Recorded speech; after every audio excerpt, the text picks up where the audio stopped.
tendo consequências negativas das suas próprias escolhas, você chama isso de processo. Mas na verdade é só colheita mesmo. Mas você chama de processo. Tudo é processo.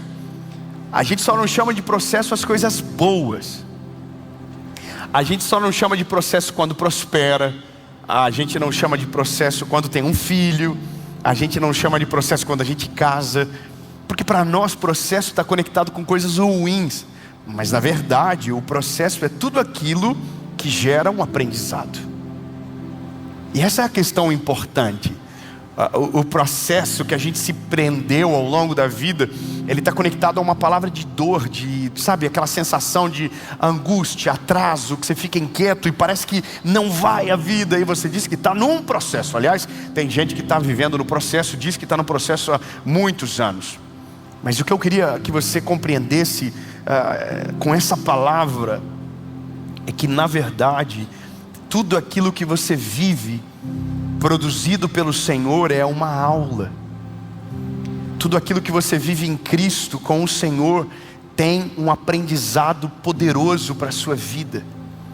E todas as vezes que você passa desapercebido pelas aulas da vida que Deus te deixa entrar e participar, você está desperdiçando.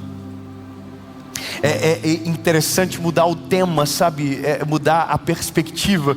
Mas se você está vivendo um tempo de maior prosperidade da sua vida, você está vivendo um processo. Só que esse processo ele é de experiências positivas, mas é um processo.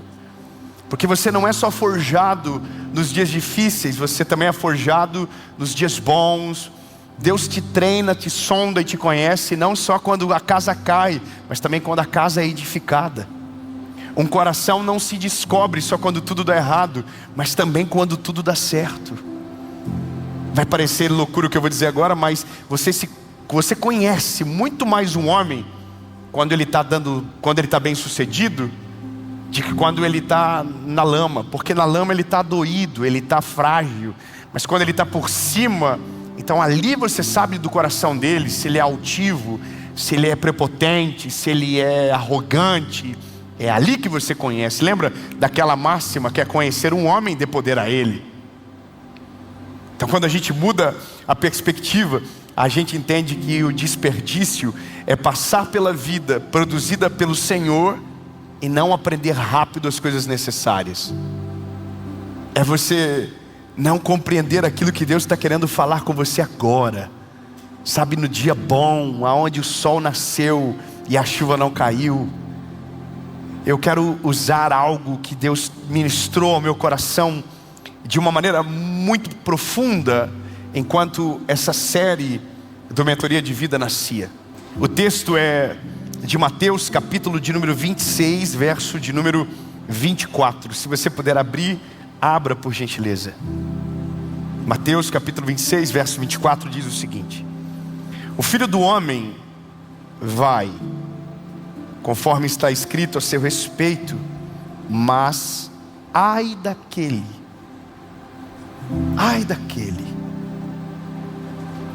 por quem o Filho do Homem é traído. Bom seria para esse homem se ele não tivesse nascido. E você sabe quem ele é o Judas, o traidor, aquele que traiu Jesus. E veja, isso aqui para mim, sem tentar entrar na questão teológica aprofundada de ser predestinado para aquilo ou não, mas simples pelo fato de que Judas ouviu de Jesus o que todo mundo ouviu.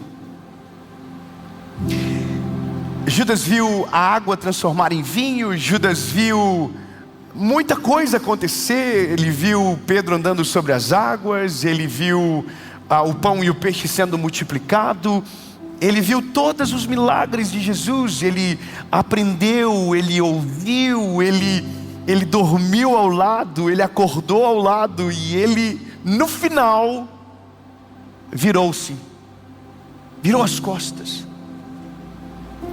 O que demonstra que estar na presença de Jesus não é o elemento suficiente para mudar as nossas convicções. Imagina a cena, ele andou com o amor e não aprendeu a amar. Ele andou com a justiça em pessoa encarnada e não viveu justiça. A cena que eu quero que você imagine e traga à sua memória é andar com Jesus. Imagina a cena, você está com Ele, não é alguém pregando sobre a palavra, é a própria palavra pregando a palavra, é o próprio Cristo andando, fazendo milagres, pregando o Sermão do Monte. Imagina o Sermão do Monte. O Judas não ouviu pela internet, o Judas não ouviu pelo YouTube, o Judas estava sentado ouvindo.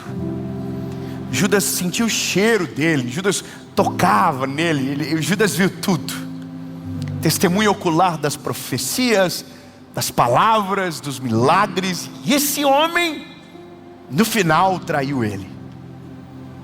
O que eu quero que você compreenda é que nós não precisamos ir longe para ver a quantidade de desperdício que há em nós, no nosso relacionamento com Deus, ao ponto que às vezes alguns vivem na igreja e a vida não muda em aspecto nenhum. Vivem milagres extraordinários e não aprendem com eles. Vivem coisas incríveis e não evoluem, não amadurece, não se torna um ser humano melhor, não engrena. Eu não sei se você concorda com aquilo que eu vou te dizer agora, mas algumas coisas você orou para viver. Talvez nem tudo, porque algumas coisas nós não temos criatividade para orar, para pedir, mas algumas coisas você orou para viver. Então Deus pegou e respondeu a sua oração. Puxa vida, você já deveria ter se tornado uma pessoa melhor por causa do milagre que viveu. Você já deveria ter ficado mais humilde, você já deveria ter ficado mais manso, você já deveria ter sido mais generoso, você já deveria ter aprendido, mas você não aprendeu ainda. Você já foi muito abençoado e até hoje não abençoou ninguém.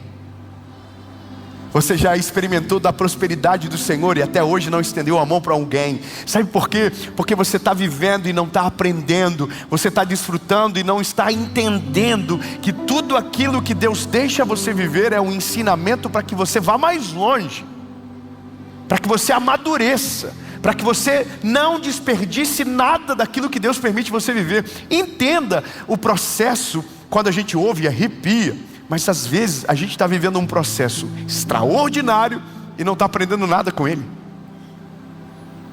Olha, eu vou te falar por aqui. A gente tem aqui uma realidade de pessoas que saíram das suas casas para vir para cá. Você está aqui. O que você anotou do que você ouviu?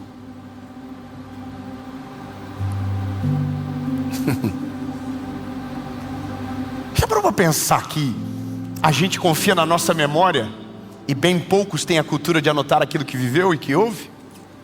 O que você anotou do que recebeu? O que você gravou na sua mente? Porque entenda, Deus nunca vai nos reunir em vão. Deus sempre tem um propósito em todas as coisas. Talvez alguma coisa não serviu para você, mas a pessoa que você mais ama, que Deus colocou do teu lado, foi atacada por uma verdade poderosa que vai mudar a vida dela para sempre. Mas você viu? Você percebeu que isso aqui é um privilégio que Deus está deixando a gente viver hoje? É uma aula de Deus quando está no controle da nossa vida. E compreenda, não é tão difícil disso ser compreendido por nós. Mas ao passo que você vê um homem traindo Jesus, você vê um que entendeu que não dá para ser tirado dele. Enquanto um abandona, tem outro que não abandona nem um segundo. O nome dele é João. Enquanto todos vão embora, ele fica. Ele está olhando e está entendendo, ele está aprendendo e desfrutando, mas ele não está perdendo tempo. Veja, um foi embora, o outro ficou. Algumas coisas na vida é dado aos espertos, não me leve a mal, mas algumas coisas é para os espertos, não tem o que fazer. Algumas oportunidades estão na frente de todos, mas apenas um olhou e disse: epa, peraí. Isso é a vida do atento, é aquele que está olhando para aquilo que Deus está fazendo e está entendendo os movimentos. está buscando aprender com aquilo que Jesus está deixando ele passar e viver. Então a cada aprendizado ele evolui e amadurece em algo. Deus faz algo na vida dele, ele aprende com aquilo. Deus pega e diz: opa, posso fazer mais, posso fazer além, posso dar além. E essa é a graça do Evangelho. A gente às vezes fica frustrado com palavras porque foram associados apenas a experiências ruins. Mas quando você ouvir a palavra processo de novo, você vai lembrar que todo o processo na verdade é um aprendizado que Deus deixa você entrar e passar.